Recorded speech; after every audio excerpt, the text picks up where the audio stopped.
Então tá legal. Vamos continuar nossa termodinâmica. Então a gente está sendo bem teórico por enquanto, né? Aquelas ferramentas pivete, PV igual a nRT, quando o volume é constante, pressão e temperatura diretamente proporcionais, pressão constante, volume e temperatura diretamente proporcionais, as duas leis de Charles Gay-Lussac. Temperatura constante, pressão e volume inversamente proporcionais, lei de Boyle-Mariotti, e que temperatura anda junto com energia interna, volume e trabalho. Essas ferramentas, elas ajudam a trabalhar bastante as questões teóricas, mas lembra, o Enem vai querer colocar isso no seu dia a dia, a Federal vai querer colocar isso no seu dia a dia. Então vamos ver uma máquina térmica. Vamos começar a tentar colocar no nosso dia a dia. Hoje, agora, eu vou dar mais um exemplo, eu vou dar um exemplo teórico e um exemplo prático de máquina térmica, tudo bem? E depois a gente vai dar outros vídeos só de exemplos de máquina térmica fazendo exercício. Uma máquina térmica, basicamente, é aquela máquina que consegue transformar calor em trabalho. Já vimos em aulas anteriores que não vai ser 100%, tá?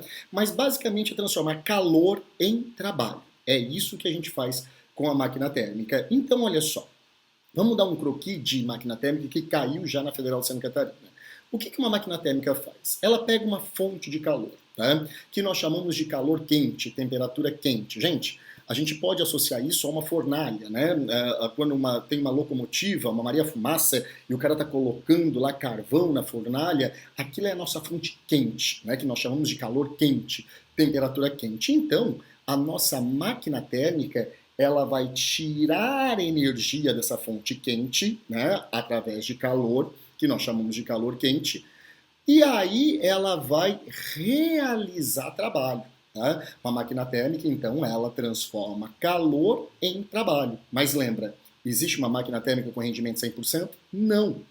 Parte desse calor é jogada para uma fonte que nós chamamos de fonte fria, que é o calor frio. Então a gente tem uma fonte quente e uma fonte fria. No caso da locomotiva, a gente pode falar que a fonte fria é o meio ambiente que envolve, né? É a atmosfera que está ali. Você pode ver que o maquinista, quando está colocando lá carvão no filme, que você consegue ver, quando ele está colocando carvão na fornalha, ali não está fresquinho.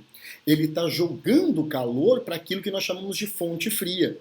Isso é uma máquina térmica. Quer ver? Vamos dar um exemplo de uma máquina térmica legal? A gente pode exemplificar com uma usina nuclear de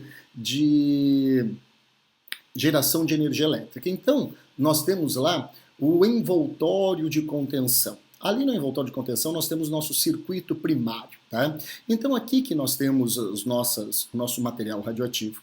E esse material radioativo ele aquece a água. Essa água quente passa por um pressurizador, ele aumenta a pressão, e daí vai para um gerador de vapor, que é um outro reservatório de água, tá?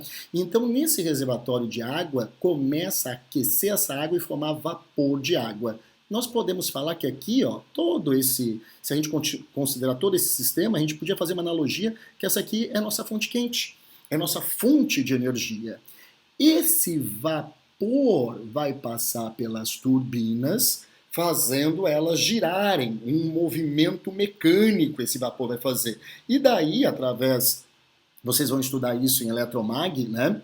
A gente vai transformar essa energia mecânica em energia elétrica, né? A lei de Faraday. Mas isso não me interessa agora. Aqui, ó, a gente realizou trabalho, né? Então aqui nós estamos realizando o trabalho. Mas olha como vai fechar o circuito. Depois, esse vapor passa pelo condensador, o nome já diz, né? A passagem do estado de vapor para o estado líquido, onde nós temos aqui um mar ou uma região que tenha muita água, a qual nós vamos fazer um bombeamento e vamos diminuir a temperatura dessa água. Nós poderíamos fazer uma analogia que aqui era a nossa fonte fria. Ó, depois a bomba de alimentação faz essa água voltar para o nosso gerador de vapor e começa tudo de novo. Então, ó, fonte quente, trabalho, fonte fria. Tá? Claro que isso aqui é um gerador elétrico, depois quando a gente estudar indução eletromagnética você vai aprender isso aqui. Então, aqui nós temos a fonte quente, trabalho e a fonte fria. Não existe uma máquina térmica com rendimento 100%. Então, olha só, gente, eu quero saber o rendimento de uma máquina que eu tenho. Tá? Ali eu já dei um exemplo da usina nuclear, mas vamos pegar exemplos cada vez mais simples, né? Então, olha, o rendimento. Para que uma máquina é feita? Uma máquina térmica é feita para realizar trabalho. Então, quanto mais trabalho ela fizer, maior é o rendimento dela. Mas não vem de graça esse trabalho. Eu tenho que dar alguma coisa, alguma energia para ela conseguir realizar esse trabalho, né? Ligar na tomada, sei lá o que eu tenho que fazer. Ou seja, essa energia vai ser fornecida para a máquina para ela realizar trabalho.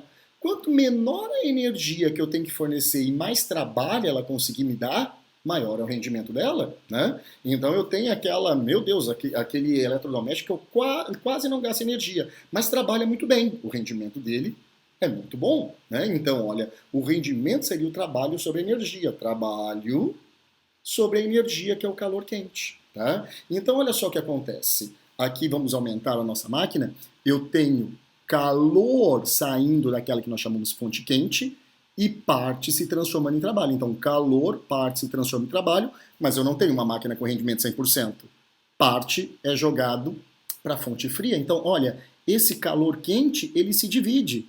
Se eu somar o trabalho e o calor frio, eu vou ter o calor quente. Calor quente é igual a trabalho mais calor frio. Vamos isolar esse trabalho aqui, ó. Se eu isolar o trabalho, eu vou ter que trabalho é calor quente menos calor frio, né? Eu só passei esse calor frio para lá. Então, no lugar desse trabalho, eu posso colocar calor quente menos calor frio, ó. Vamos dividir isso aqui em duas frações. Olha só como fica. Isso aqui é denominador comum para os dois. Calor quente dividido por calor quente vai dar 1. Menos calor frio sobre calor quente. Aqui está o rendimento de qualquer máquina térmica, que também pode ser trabalho sobre calor quente. Esse é o rendimento de qualquer máquina térmica, não só Carnot. A grande sacada que Carnot teve foi que ele percebeu que para ter o maior rendimento, a razão entre a temperatura da fonte fria e a temperatura da fonte quente tem que ser igual à energia que eu forneço, a razão da energia que eu forneço para a fonte fria, dividido pela energia da fonte quente, aquela que está fornecendo energia para todo o sistema. Quando eu tenho que essas razões são praticamente iguais, eu tenho maior rendimento. Ou seja, olha só, rendimento de qualquer máquina é 1 menos calor frio sobre calor quente. Mas para Carnot, onde tem calor frio menos calor quente, eu posso colocar isso aqui, ó.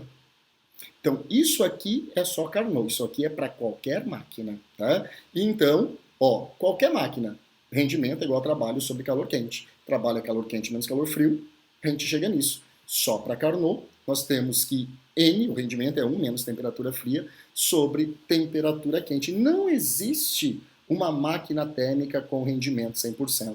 Para ser um rendimento 100%, olha só, mesmo Carnot, a temperatura fria teria que ser 0, né? 0 Kelvin. Porque 0 diz qualquer coisa vai dar 0. Isso aqui vai dar um rendimento 100%. É possível chegar ao zero absoluto? Não. Não existe máquina térmica com rendimento 100%, porque o calor ele não flui espontaneamente do corpo de menor temperatura para o corpo de maior temperatura. Eu tenho que ligar o meu dispositivo em algum lugar para isso acontecer. Ou seja, eu vou gastar energia, então ele não tem um rendimento 100%. Vamos ver como isso pode cair no nosso vestibular. Olha essa questão. Vamos tirar o cabeção. A Petrobras é uma empresa que nasceu 100% nacional em 1953, com o resultado da campanha popular que começou em 1946 com o histórico slogan "O petróleo é nosso". Ao longo desses 60 anos, a Petrobras superou vários desafios e desenvolveu novas tecnologias relacionadas à extração de petróleo, assim como produtos de altíssima qualidade. Desde óleos lubrificantes até gasolina para a Fórmula 1. Em 1973, a crise do petróleo obrigou a Petrobras a tomar algumas medidas econômicas, entre elas investir em álcool carburante como combustível automotivo, o etanol, através do programa Pró-Álcool. Sendo assim, além do diesel, da gasolina comum e da gasolina aditivada e da gasolina de alta octanagem, a Petrobras oferece o etanol como combustível automotivo. Os automóveis atuais no Brasil são praticamente todos flex, ou seja, funcionam tanto com gasolina quanto com o etanol, né? O álcool etanol. Claro que o desempenho do automóvel muda dependendo do combustível utilizado. A tabela abaixo apresenta as principais propriedades da gasolina e do etanol e explica a diferença de desempenho entre os combustíveis. Então, ó, poder calorífico, megajoule por litro, 35. Cada 1 litro de gasolina me fornece 35 megajoules de poder calorífico. Já o etanol, cada 1 litro, 24 megajoules. É assim que eu tenho que ler, tá? Então, sempre que eles começam esse negócio assim, ó, litro por megajoule, quilograma por quilojoule, isso aqui sempre vai... Você vai ver que eu nem vou usar isso, eu já resolvi a questão, mas isso aqui sempre deixa eu pensar em regra de 3. Cada 1 litro, 35 megajoule no caso de gasolina. Cada 1 litro, 24 megajoules no caso do etanol. Eu sempre deixo bem claro isso, tá? Para a gente trabalhar essa regra de 3. Vamos ver o que eles perguntam. Vamos lá? Independente do projeto do motor 4 tempos, alguns parâmetros são iguais. Por exemplo, a temperatura média da câmara de combustão é de 280 graus Celsius. Ele forneceu fonte quente. E a temperatura média do sistema de arrefecimento é de 80 graus Celsius, fonte fria. Ele acabou de me falar quem é a fonte quente, quem é a fonte fria. Claro, eu vou trabalhar no próximo vídeo ciclo de Otto, para você entender o motor de 4 tempos, que é a máquina térmica que mais cai. Letra A. Apresente de maneira esquemática o fluxo de energia de um motor 4 tempos, que é considerado uma máquina térmica quente. Tá? Então, o motor 4 tempos, ciclo de Otto, é o que mais cai. Letra B. Considere o motor 4 tempos como ideal. Ele acabou de falar que esse motor 4 tempos é uma máquina de Carnot, porque ela é ideal, é para você considerá-la como ideal. Com base nos dados do enunciado, determine qual seria o seu rendimento, apresentando todos os cálculos. Letra C. Com base no rendimento de 20% de um motor 4 tempos, determine a quantidade de etanol necessária para obter a mesma quantidade de energia útil de cada litro de gasolina que cada litro de gasolina disponibiliza. Lembra que na tabela nós vimos que 1 litro de gasolina, 35 megajoules, 1 litro de etanol, 24 megajoules. Poxa, ele tem um poder calorífico menor, o etanol. Então, para corresponder a 35 megajoules, quantos litros de etanol eu teria que ter? Vamos resolver cada um dos itens. Muita gente falou, professor, a letra B é a correta. Não, não é, tá? Tem que resolver cada um. Olha como é fácil. Letra A. Apresente de maneira esquemática o fluxo de energia de um motor 4 tempos, que é considerado uma máquina térmica. Ele queria um desenho. Ó. E esse aqui é o desenho oficial da Federal de Santa Catarina. Ó. Fonte quente, máquina térmica, parte realiza trabalho, parte vai para a fonte fria. Por isso, fazer um mapa mental de toda aquela dedução que eu fiz para vocês lá. Olha, o calor quente, parte se transforma em trabalho, parte se transforma em calor frio, é jogado para uma fonte fria. Beleza? Essa era a letra A. Um ponto só para desenhar o esquema. Letra B. Considere um motor 4 tempos como ideal. Com base nos dados do enunciado, determine qual seria o seu rendimento, apresentando todos os cálculos. Então, por que ele me falou que ela era considerada uma máquina ideal? Porque ele só me deu a temperatura da fonte quente, 280 graus Celsius, e da fonte fria. Se ela é uma máquina ideal, ela é Carnot. E para Carnot, eu posso usar a expressão N igual menos temperatura fria sobre temperatura quente. Eu fiz questão de deixar aqui como a Federal representou o gabarito dela. Isso aqui eu recorto, pode ver que eu não digitei de novo. Eu fiz um print do gabarito da Federal. Ó.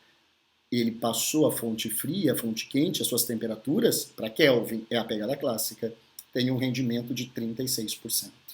Tudo bem? Da onde eu tirei esse 80 e 280? Lá do enunciado. Né? Volta aí o seu PowerPoint, que eu vou mandar para você também, você vai conseguir ver isso. Olha a letra C. Com base no rendimento de 20% de um motor 4 tempos, determine a quantidade de etanol necessária para obter a mesma quantidade de energia útil que cada litro de gasolina disponibiliza.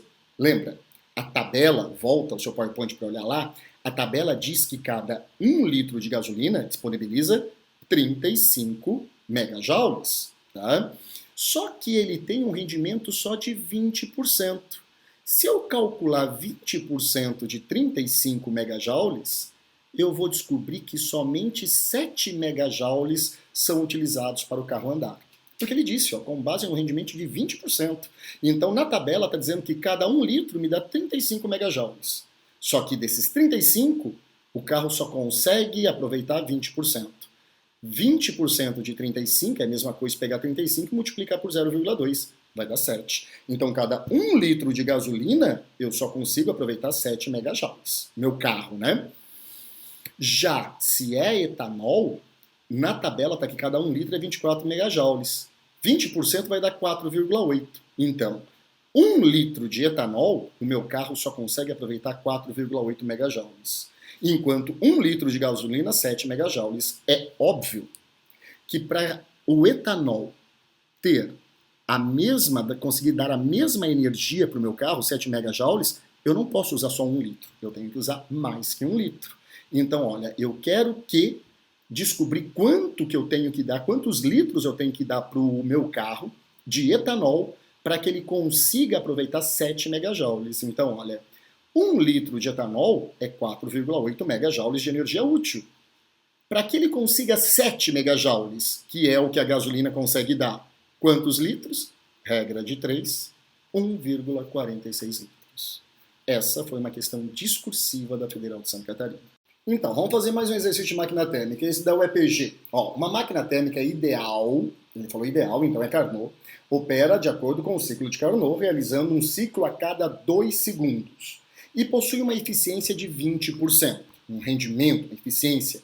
Ela recebe 1.000 calorias, ele está trabalhando em calorias, não é sistema internacional, de uma fonte de calor a uma temperatura de 127 graus Celsius. Realiza trabalho e rejeita calor para uma fonte fria, a máquina térmica. Em relação ao enunciado, assinale o que for correto. Para ficar sempre claro, a primeira coisa, anota os dados, né? Um ciclo a cada 2 segundos. Ele me deu o tempo que gasta o ciclo. Rendimento de 20%, N eu coloquei 20%, mas a gente tem que colocar 0,2 para fazer o cálculo, né? Calor quente, o calor que ele retira da fonte é 1.000 calorias, ele deu em calorias. E a temperatura quente é 127 graus Celsius, que eu já coloquei em Kelvin, né? Para não esquecer. Vamos ver o que ele diz. 0. A eficiência, rendimento da máquina térmica operando no ciclo de Carnot é inversamente proporcional à diferença de temperatura entre fonte quente e fria. Então vamos lá? O rendimento de um Carnot dá para ser 1 menos temperatura fria sobre temperatura quente. Vamos tirar o mínimo? O mínimo aqui vai ser temperatura quente, né? Mínimo divide embaixo e multiplica em cima. Olha só, o item ele é falso, porque ele está dizendo que é inversamente proporcional à diferença entre temperaturas. O rendimento é diretamente proporcional à diferença de temperaturas, e não inversamente. Beleza? Vamos continuar. A quantidade de calor rejeitada para a fonte fria é 800 cal. Ou seja, o calor frio ele quer saber, né? Lembra, rendimento, calor quente menos calor frio sobre calor quente, eu posso usar para qualquer máquina térmica. Essas 1.000 calorias seria o calor quente. O rendimento é 20%, que eu não vou usar 20%, eu uso 0,2, né? Olha só o que eu fiz. Calor quente por calor quente vai dar 1, fica calor frio sobre calor quente. Olha lá. 0,2 vezes 1 igual a calor frio sobre 1.000. 1.000 o quê? 1.000 calorias. Deixa claro isso. Olha só. O calor frio vai ser igual a 800 calorias. Ah, então a quantidade de calor rejeitada à fonte fria é 800 calorias. Verdadeiro. Então, olha, o rendimento de 20% eu coloquei 0,2. Lembra, estou trabalhando em calorias, então o calor frio é 800 calorias. Então, ele só gastou, dos 1.000 que ele ganhou, ele só conseguiu usar 200. Por quê? Porque ele só tem 20% de rendimento, né? É uma máquina de 20% de rendimento. Olha 0,4. A potência da máquina térmica é 400 watts, ó. Watts. Watts é sistema internacional. É joules por segundo. Lembra que eu tenho calor em calorias. Então, olha... Uma caloria, X, porque uma caloria é 4 joules, 1.000 calorias, X. Faço uma regra de 3, acabo de descobrir, e isso é dado lá no formulário da UEPG, ele deu que uma caloria era 4 joules, que essas 1.000 calorias equivalem a 4.000 joules. Agora eu tenho a energia em joules. A potência, gente, nada mais é do que trabalho sobre tempo. Então eu tenho que achar o trabalho. Rendimento tal, trabalho, pode ser W também, sobre calor quente. O rendimento é 20%, 0,2. O calor quente, 1.000 calorias, que eu já tinha transformado para joules. 4.000 joules. Encontrei o meu trabalho de 800 joules. Esse é meu trabalho. Potência, trabalho sobre tempo. Ele diz que a cada um ciclo a cada 2 segundos, então ele me deu tempo, 800 por 2, 400 watts. Então, note, ele me deu calor quente em caloria, ele queria a resposta em watts, que é sistema internacional, joule por segundo. Eu tinha antes que transformar essas 1.000 calorias em joules. Beleza? Continuamos. 08. O trabalho realizado pela máquina térmica a cada ciclo é 400 joules.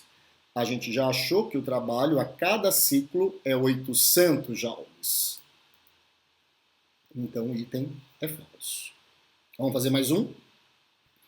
A temperatura da fonte fria é 47 graus Celsius? Bom, eu tenho a temperatura da fonte quente, né? Tenho sim. Rendimento é igual a 1 menos temperatura fria sobre temperatura quente. Ele diz que essa minha máquina funciona conforme um ciclo de Carnot. Então, ó, o rendimento ele me deu que já era 0,2. A temperatura quente, 127 mais 273, né?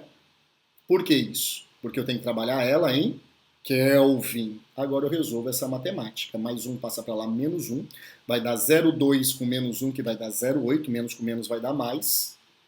Eu acabo tendo que a minha temperatura fria é 320 Kelvin. Ah, professor, então é falso. Calma, eu achei Kelvin, a unidade do sistema internacional. Se você não traz a unidade junto, você vai errar a questão. Ele está perguntando em Celsius. Então, transformando 320 Kelvin em Celsius, dá 47 graus Celsius. Como eu transformo? Temperatura Celsius é igual a temperatura Kelvin mais 273. Não é isso? Ou temperatura Kelvin é a temperatura Celsius menos 273. Beleza?